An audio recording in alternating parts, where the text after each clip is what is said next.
दोस्तों, जैसा कि मैंने आपको पहले बताया था, ये हैं प्रसिद्ध वाद्य कलाकार राम कुमार नाथ जी। और आज हम जैसा इनका साक्षात्कार कर रहे हैं, आपको मैं बता दूं कि राम कुमार नाथ, जैसा कि मैंने पहले बताया, वो कलाकार हैं जिन्होंने न केवल राजस्थान में और न केवल भारत में बल्कि इंटरनेशनल स्तर पर उन्होंने बीण वादन के द्वारा अपनी पहचान बनाई है। इटली में जो बीण वादन का इतना बड़ा कार्यक्रम हुआ, 100 कलाकारों ने जहाँ भाग लिया, उसका लीड रोल जो है, मुख्य भूमिका जो है, वो राम कुमार नाथ ने निभाई थी। ये हमारे लिए बड़े गर्व की बात है। लेकिन दुख इस बात का है कि राजस्थान के ऐसे प्रसिद्ध लोक कलाकार एक ऐसी छोटी जगह में रहते हैं जहाँ राजस्थान या राजस्थान से बाहर इतने मंच उन्हें नहीं मिलते हैं जितने कि बड़ी सिटी में रहने वाले लोक कलाकारों को मिलते हैं। चूँकि राम कुमार नाथ का आज हम साक्षात्कार कर रहे हैं, इसलिए उनके जीवन से जुड़ी हुई बातें हम आपको बताएंगे। उनके दूसरे जो साथी कलाकार हैं उनके बारे में हम बताएंगे। बीण और बांसुरी, उन दोनों की प्रस्तुतियां भी हम आपको दिखाएंगे। तो सबसे पहले राम कुमार नाथ जी, आपका हमारे चैनल में स्वागत है। और आप संक्षेप में अपने शुरुआती जीवन के, बचपन के जीवन में किस तरह से आपने, क्योंकि यहाँ गोगामेड़ी में अब मैंने देखा कि सब सपेरा समाज के मकान जो है पक्के बन गए हैं, लेकिन मैंने बचपन में देखा है कि यहाँ सरकी होती थी, डेरे होते थे, लेकिन अब वो सरकी और डेरे जो है वो नए के बराबर रहे हैं। तो आपने अपना बचपन कैसे बिताया, कैसे गुजारा, इसके बारे में थोड़ा आप हमें बताएं। ऐसा है सर जी कि हमारे जो बुजुर्ग थे वो डेरा लेके फिरा करते हैं। सरकी होती उनके पास, रेवड़ पशु होता, बकरी भेड़ ऊँट रखते थे। पहले तो घोड़ते भी रखते थे जी उसके बाद में ऊँट रखने लग गए, फिर घूमते फिरते रहते थे। शुरू से ये कहानी है जो हमारी, ये जिस वक्त में ये जलंधर मच्छिंद्र हुए है, जी जलंधर मच्छिंद्र का चेला तो गोरखनाथ जी था और जलंधर का चेला कानीपा था। जी तो ये दोनों जलंधर मच्छिंद्र थी, ये त्रियदित्य के चेले थे। जी तो ये फिर गुरु भाई हो गए, दादा गुरु हो गए। हाँ हाँ। तो ये कानीपा के चेले तो हम हैं। हम्म तो ये कानीपा जो परिवार है, भर्तरी परिवार, ये हमारा ही परिवार है। हम्म तो वहाँ से फिर ये हमने ये बीन सांप का धंधा दिया था कानीपा नाथ जी ने, वो हम लेकर हमारे बुजुर्ग घूमते रहे। मैं पैदा होने के बाद में 8 साल की उम्र में मैं भी बीन और बांसुरी बजाने लगा। मतलब बीन जो है वो आपका पारंपरिक वाद्य है, सारे परंपरा से आप हाँ, अपने बुजुर्गों से परंपरा, सीखते हाँ, आए हैं। बिल्कुल। तो आपने इसकी शुरुआत कैसे की? ये जी ऐसा है कि बांसुरी तो हमने बांस काट के उसमें बेज निकाल कर ये बांसुरी तैयार कर दी। ये बांसुरी, अच्छा जी। ये इसमें ये 6 बेज, ये रही, एक ये निकल गया। तो इसमें कोई भी राग बना सकते हैं, बजाने वाला होना चाहिए। बीन जो है ये हमने तुम्बी लगाई, उसका बीज लगाया, बेल लग गई, बेल में वो तुम्बी लग गई, उसमें उसने कोर के दोनों तरफ से, और ये बांस की लकड़ी काट कर उसमें इसी तरह से बेज निकाले है। ये बीन है, ये दिखाई दूँ। तो बीन बनानी है, ये भी खुद ही बनाई है हमें। ये वैज्ञानिक साज है, ये अनमोली अलविदा चीज है। ये बीन जो है इसकी कोई कीमत नहीं है, कोई इस पे पैसा नहीं लगा है। ये तो बांस का है, बांस काट के उसमें ये 8 बेज यहाँ निकलते हैं, एक बेज ये पीछे निकाला जाता है। इससे जो चढ़ाई है इस बेज से होती है, जो ऊपर चढ़ती है ना। अच्छा अच्छा। जो रागनी ऊपर चलानी पड़ती है तो इस बेज से चलती है। ये तुम्बी है, यहाँ से काट देते हैं, पीछे कोर कर इनका ये फिटिंग कर देते हैं। अच्छा। ये पंप है, पहले तो यही 2 लगाया करते, फिर ये पंप लगा दिया, इसमें ये सेट कर दिए, ये बीन तैयार हो गई। इस तरीके से ये बीन बांसुरी। ये कैसे आपने शुरुआत की? ये फिर मैंने जी 8 साल की उम्र मेरी होगी उस वक्त में, मैं बांसुरी बीन दोनों तैयार करी। दोनों तैयार करके मैं दिन में तो ये रोड में लेकर बांसुरी आता था, बकरी भेड़ चराता था। मेरे पिताजी तो उनके साथ ही रहता था, बस ये बांसुरी बजाता दिन में, तो शाम को आकर मैं बीन बजाता। रात में 12-12, 2-2 बजे तक रात को बीन बजाता। अड़ोसी पड़ोसी भी आते, वो कहते कि भाई तू हमें छोड़ नहीं देता। तो मैं बाहर निकल जाता, 2-4 बच्चे मेरे साथ में निकल जाते। तो घर से थोड़ा 10 कदम आगे दूर बैठ के 100 पाउंडे वहाँ पर बीन बजाया करते। फिर उसमें हमें कोई नहीं रोका करता, बस वो फिर हमारी जगह बन गई हमारी। शाम को वहीं चले जाते, वहाँ बीन बजाते, दिन में रोड में बांसुरी बजाता। घर वाले कहते कि ये पागल होगा। तो ये जिक्र करते रहते, मैंने फिर ये बजाने लगे और वो सुनने लगे, जब उनका भी जी करने लगे सुनने के, जो हमारे माता पिता जो पड़ोसी वो भी सुनने लगे कि भाई बीन बहुत अच्छी बजाने लग गया, बांसुरी बजाता है। फिर सर मैं फिर 9 साल का हो गया जब माता जी गुजर गई। फिर वहाँ से गोगा मेड़ी आ गए हम, यहाँ आकर हम ये गाँव बसा लिया, यहाँ बस के। तो फिर यहाँ से मैं जब मैं 16 साल का हो गया तो काला राम मास्टर बताया, तो मैंने सोचा बीन तो बजानी सीख गया, भाई मुद्दा तो याद नहीं है, जैसे राग है राग नहीं है। हाँ। इसलिए मैं गांव में जाकर के बीन बजाते थे आप? भटकना में मैं वहाँ चला गया, गांव में ही बजाता था, पर वो सगे गांव में घूमता, वो भी लगन थी मुझे कोई सीखने की। हाँ। तो मैं जम्मू साइड में नवा शहर लगता है, उसके 12-13 किलोमीटर बॉर्डर लगता है, तो मैं वहाँ चला गया। तो मैं सुबह सुबह अपने भैरवी की धुन लगा कर, वो रोड बताया था लकड़ मंडी की तरफ, उस रोड पर दुकान है काला राम की, किसी ने संदेशा बताया था, तो वो अच्छे कलाकार, तो मैं वो रोड भैरवी की धुन बनाकर मैं चला जा रहा था, झोली मेरे मोड़े पे थी और मैं ये बीन ऐसे बजाता आया, वो जा रहा था वहाँ। तो वो काला राम मास्टर दुकान में से निकल कर वो अपनी साइड में रोड पे खड़ा हो गया, मैं मेरी साइड में चल रहा था। उसने हाथ जोड़ कर झुका, नमस्कार करी, हाथ का इशारा कराया, मैंने बंद कर दी बीन। उसने दुकान की तरफ इशारा करा, मैं दुकान पे चला गया, वहाँ चाय पानी पिलाया, उसने बीन सुनी। तो वो एक बीड़िया साहब आ गया, वो बोला बाबा जी की, ये बाबा जी क्या, ये तो आ गई राजस्थान का बाबा जी है कि बहुत अच्छी बीन बहुत बजाता है। मैंने सुनी। तो वहाँ वो गोपी फिल्म लग रही थी उस शहर में, तो मैंने गोपी फिल्म का धुन बजाई। अच्छा। वो रामचंद्र कहेगे सिया को, ऐसा कुल जो गाएगा हन चुगेगा दाना दुनकर कौआ मोती खाएगा, वो बड़ा खुश होया साहब। अच्छा। तो उसके बाद वो बोला कि मेरा मित्र है नादी, उसको बीन सुनानी है और कृपा करके आप मेरे साथ चलो, गाड़ी में बैठो। वो ले गया। तो एक सरदार था, ये फिल्म जो जिसने लगा रखी थी गोपी, उसका मैनेजर, उसके पास ले गया। बोला जी नाथ जी बीन बहुत अच्छे बजाते। वो बोले नाथ जी आओ बैठो, सत श्रीकार बुलाई, बैठ गए। वो बोले बाबा जी नागन भी सुना सकते हो? मैं कहा नागन के 12 गाना है, कौन सा सुनना है सर आपने? तो देखी हमने क्या फिल्म देखना था। फिर एक दिन मैं बॉर्डर पे चला गया। मैंने सोचा बॉर्डर पे बीन सुनते, फौजी भाई के सुनते नहीं है, तो बॉर्डर पे गया तो वहाँ 3 किलोमीटर पे उरली बात तरफ ही मुझे फौजियों ने पकड़ लिया। गाड़ी आएगी सामने, वो गाड़ी में बिठा कर जाके कर्नल था एक, उसके पेश कर दिया। बोले जी ये बाबा जी आ रहा था बॉर्डर की तरफ, हमने ये पकड़ा है। हाँ जी।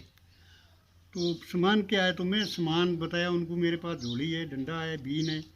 कहाँ है? मगर डिग्गीन पड़े इस गाड़ी के। तो निकाल लो। निकाला तो मैंने पहले पोत सांप की टिपारी खोल दी, 2 मेरे पास सांप थे उस वक्त में। वो सांप तगड़े सांप थे, वो खड़े हुए जो कर्नल साहब, पीछा हट गया, कंपन लग गया। बोला बंद करो बाबा जी, बंद करो। मैंने बंद कर दिए। हाँ जी। तो साहब कहने लगे कर्नल साहब तो के बाबा जी इलाका तो पीछे बहुत है, आप इतनी दूर, ये बॉर्डर है, बॉर्डर पे क्यों आया? आगे। तो मैं सोचा जी पाकिस्तान के बॉर्डर पे तो नहीं आ गया, तो नहीं है तो हिंदुस्तान का, तो मैं भी हिंदुस्तानी हूँ, अपना ही बॉर्डर सोच कर आया हूँ। और सर मैं तो बीन वादक हूँ, बीन सुनाने के लिए आया हूँ फौजी भाइयों को, कि यहाँ फौजी गोली चला देते तो कभी बिरागी होता हो गोली से डरता नहीं। मैं जवाब दिया। तो वो साहब पूछा कैसा बिरागी? जैसे सर आप वैसा ही मैं। आपको डर लगता है कि गोली से? सर वो बोला नहीं लगता। तो मैं सर बीन का बिरागी हूँ, तो मुझे बीन सुनने वाला काले पानी मिल जाए तो मैं वहाँ भी जा सकता हूँ, मुझे यही विराग है। तो मैं यही सोच के आया हूँ फौजियों कौन बीन सुनाता है वहाँ। तो मैं फौजी भाई क्या बीन सुनते हैं, सब लोग सुनते, तो फौजी बीन सुनते, तो इसलिए आया हूँ सर। अब बात ये है कि फौजी गोली चला दे तो जी ऐसा मौका कहाँ मिलता है बॉर्डर पे शहीद होना, ये भी बहुत बड़ी बात थी, पर ये तो गोली किसी ने चलाई नहीं सर। तो वो कहने लगे तो कि आप बॉर्डर पे आएगी, नाजी आना नहीं था, पर चलो कोई बात नहीं, चाय ला के दो। नाजी ने चाय पिलाई, चाय पिला के बोले अब बीन सुनाओ। तो मैं उनको बीन सुनाई, तो उन्होंने लिख के दे दिया, मेरे पास रिकॉर्ड है उनका, लिख के दे दिया आप रोज आया करो। तो मैं रोज वहाँ जाया करता, काला राम पे मैं वहाँ रिहर्सल कराया करता, राग सीखा करता और सवेरे वहाँ जाया करता। तो आपके मतलब ये वैसे गुरु जो है वो काला राम जी है? हाँ, ये बीन का गुरु तो मेरा जेठनाथ जी। अच्छा। जेठनाथ जाटू साने का है वो। हाँ। वो गुजर लिए मेरे गुरु जी। और बाकी ये राग जो है वो वहाँ से मैंने प्राप्त किए थे।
नाथ जी, बीड़ के इस लहरे की बदौलत आप कहाँ कहाँ गए और कहाँ कहाँ आपको बुलाया गया, कहाँ का मान सम्मान मिला इसके लिए?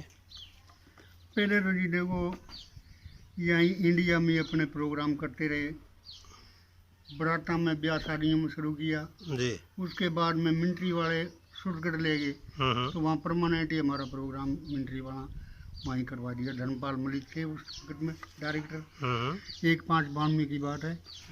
वहाँ से फिर चालू हो गया मिलिट्री में भी प्रोग्राम मेरा, और उसके बाद सब जगह जम्मू कश्मीर, श्रीनगर, हिमाचल, पुंछ, राजौरी, सोलन सब जगह घूमे हूँ।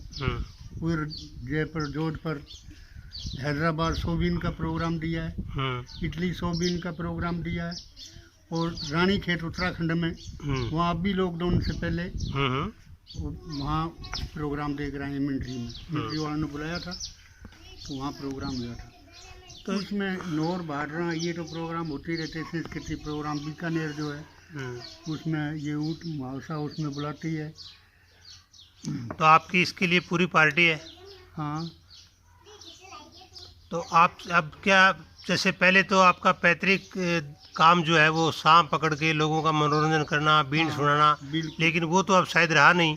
तो अब सपेरे समाज के लिए, रोजी रोटी के लिए और के लिए सरकार कोई सहायता कर रही है बच्चों को पढ़ाई के लिए, और क्या क्या सिस्टम है अब? सर जी सिस्टम ये है कि सरकार ने एक तो हमारा जो ये सांप था ये हमारा खानदानी डंडा था जी, हमारा यूनिट भी पूरा होया है।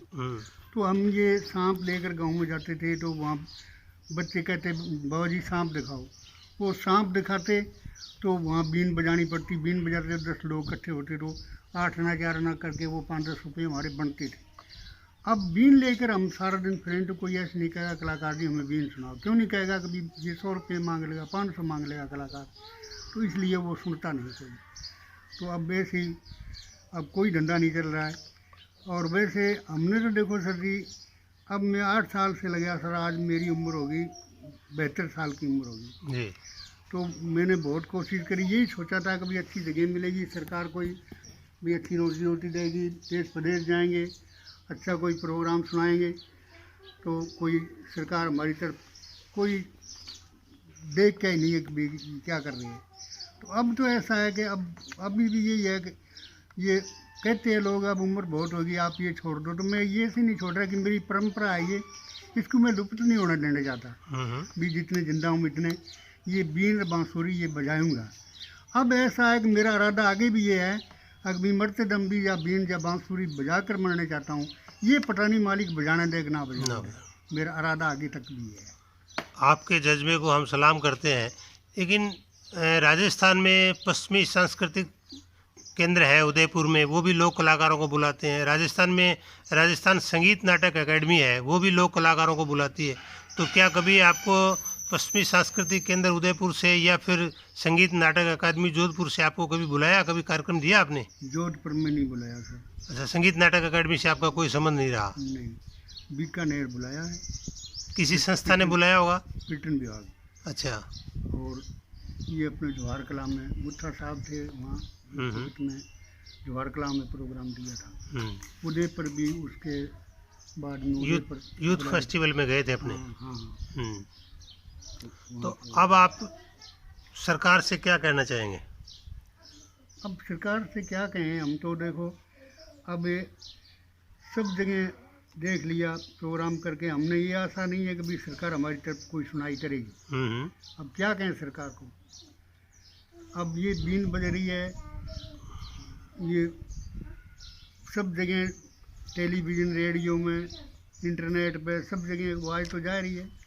सरकार लोक कला को बढ़ावा देने के लिए काम तो कर रही है, लेकिन आप तक नहीं पहुंच रही। असल बात ये है हमारी तरफ कोई ध्यान ही नहीं है, छोटी जगहों पे लोग जो लोगों की तरफ नहीं आ रही। हम वो सरकार को भी दोष नहीं देते, ये हमारी किस्मत का ही दोष है। कोई नहीं, किस्मत तो क्या, आप इतने बड़े कलाकार हैं, लेकिन छोटी जगह पे रहने का आपको सर नहीं लगता कि भी गुगामेड़ी जैसी, वैसे तो गुगामेड़ी धार्मिक स्थल पे बहुत बड़ी जगह है, बहुत बड़ा नाम है, लेकिन वहाँ से कोई तरह से आपकी कोई सहायता नहीं मिल रही है, कोई बुलावा नहीं आ रहा है। तो इस तरह से तो ये लोक कला जो है, आपके बच्चे जो हैं, अगर रोजी रोटी का ये साधन नहीं बनेगी तो आपके बच्चे तो इस कला को छोड़ देंगे, ये तो कला लुप्त हो जाएगी। छोड़ रहे हैं सर, ये कह रहे हैं कि रामकुमार नाथ कोई 72 साल हो गए बीन बजाते को, 8 साल से शुरू हुआ था, उसको ही कुछ नहीं मिला तो हमें क्या मिला, किस लिए बजाएं। तो ये इसलिए तो ये कला ख़त्म हो जा रही है। क्यों कि आगे से आगे बढ़ावा तो जी भी होता है ना, कुछ मन बढ़ता है तो दिल बजता है तो बीन भी बजती है।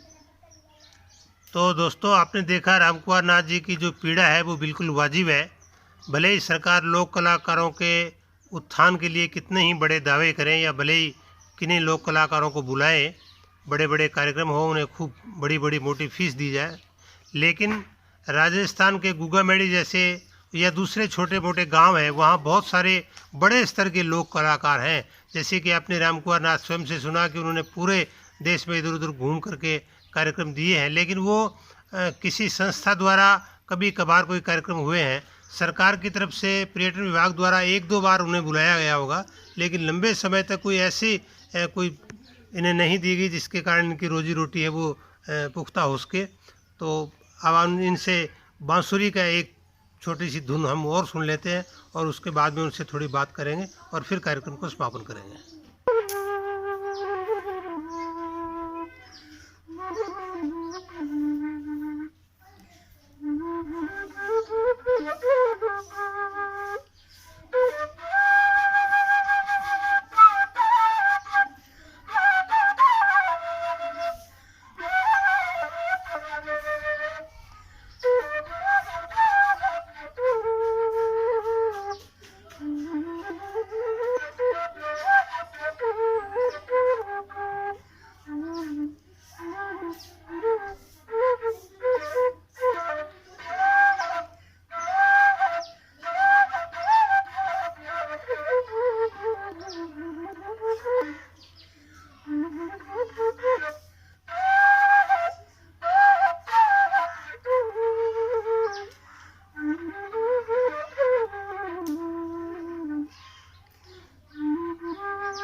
राम कुंवर नाथ जी, अब कोई आपकी कोई इच्छा या कोई और संदेश कुछ कहना चाहेंगे आप? अच्छा, तो यही थी सर, देखो हम तो जो हमारा टाइम पास कर लिया कुछ और हो जाएगा, पर ये बच्चे हैं, ये परंपरा ये लुप्त हो जाएगी। क्यों ऐसा चाहते थे कि भाई ये बच्चे पढ़ने लग रहे हैं, क्यों बस के पहले डेरा लेके घूमते थे तो वहाँ कौन पढ़ाता था, अब ये बच्चे पढ़ने लग रहे हैं, तो अब जो ये बच्चों को थोड़ा बहुत टाइम 1-2 घंटा रिहर्सल कराते रहें तो इसलिए ये बच्चे काम जाम हो जाए। क्यों उनके लिए हमें भाई साधन भी तो चाहिए ना, पैसे बगैर कुछ बनता नहीं है। बच्चों के भी भाई राशन है, कुछ उनको भी चाय पानी का विचार करना पड़े, तो कमज़ोरी में ये काम रुका खड़ा है। तो आप चाहते हैं कि कोई सरकारी संस्था के द्वारा या सरकार द्वारा कुछ ऐसा प्रोजेक्ट लाया जाए जिसके कारण आप, अगर आपको कोई प्रोजेक्ट दिया जाए तो क्या आप बच्चों की पूरी टीम लोक कलाकारों की तैयार कर सकते हैं? कर सकते नहीं, करके नहीं सकते सर, वो तो हमारा काम है। क्यों, हमने खानदानी धंधा है हमारा, जी। बचपन से यही धंधा करा है, तो हमने भी तो हमारे माता पिता ही सिखाया है ना, इसीलिए हम बच्चों को पास कर सकते हैं। रामकुमार जी, पहले अपनी बात हुई थी कि अब मैंने देखा है कि गुगामेड़ी में यहाँ आपके समाज के लगभग घर जो है पक्के बन गए हैं। पहले आप उस झोपड़ी में रहते थे जिसको सरकी बोलते थे, तो क्या आप भी कोई सरकी कोई बनाते हैं? कोई पड़ी है? कितना वक्त लगता है इसमें, कैसे बनती है ये ऐसा है कि एक आदमी बनावे तो इसमें 1.5 महीना 2 महीना का टाइम लग जाता है।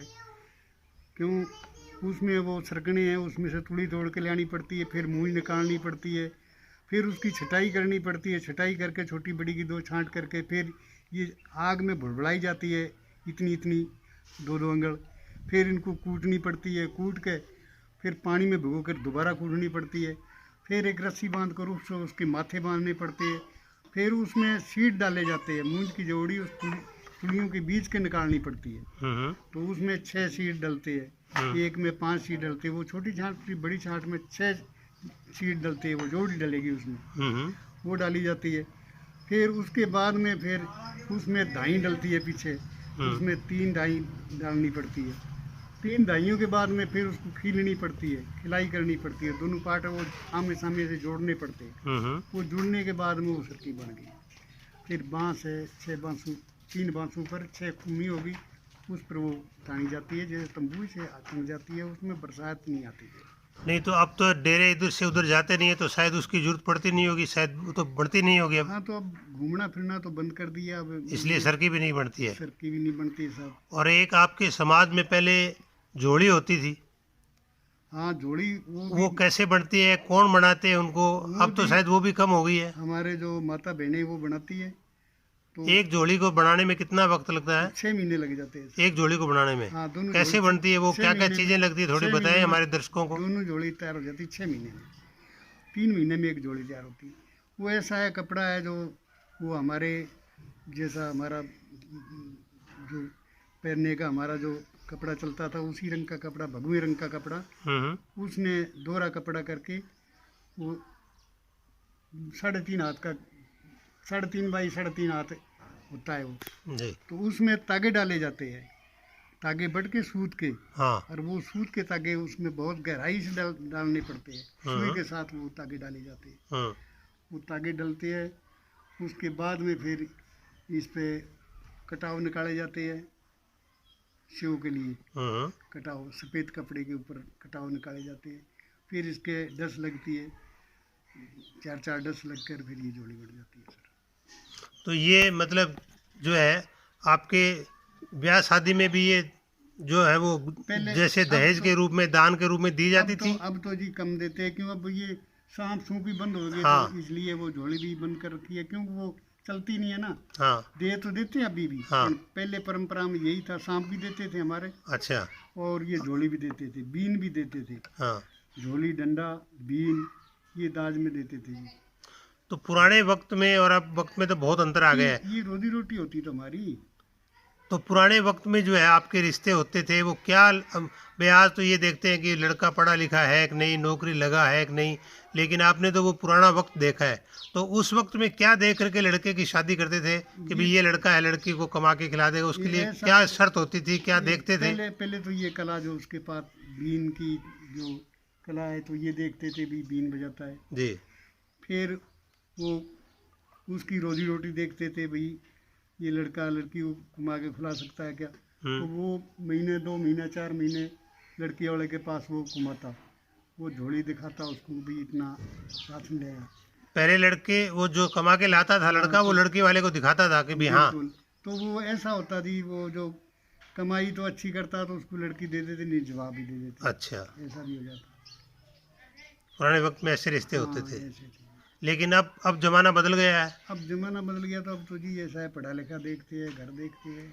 आपकी पहले भी जातीय पंचायतें होती थी, ज़्यादातर फैसले जो है वो पंचायत में ही करते थे। आप भी, आपकी पंचायत है, आप भी पंचायत के मुखिया हैं। आज भी पंचायत में। तो आपकी पंचायतों के बारे में आप क्या कहें, क्योंकि आज तो कोर्ट है, न्यायालय है, उनमें आप विश्वास करते हैं या फिर आपकी पंचायतों में ही ज़्यादा मामले सुलटा लेते हैं? सच्चाई तो इसमें होती है पंचायत में भी। अच्छा। उसमें मुकदमाबाजी में झूठा मुकदमा भी कर देते हैं लोग, यहाँ सच्चाई चलती है सर। तो अगर कोई झूठा मुकदमा कर दे तो आपका समाज या आपकी पंचायत क्या करती है फिर उसके खिलाफ? वो उसके खिलाफ ये करती है कि वो मुकदमा जाती है पंचायत, जाकर उसको वापस ले आती है। ठीक है। वो पुलिस से भी कह देते हैं, कोर्ट में भी कह देते हैं, लिख के दे देते हैं जी हमारा फैसला हम आप करेंगे, तो कोर्ट भी छुट्टी दे देता है। वो मुद्दी है वो भी मना लेते हैं उसकी, फिर उसको वापस पंचायत में ले आते हैं, उस पर दंड करते हैं जी जो उनका झूठा मुकदमा करता है। अच्छा। हाँ, उस पर दंड किया जाता है। और अगर कोई गलत काम करता है तो उसको भी पंचायत अपने हिसाब से दंड देती है? उसको भी दंड देती है।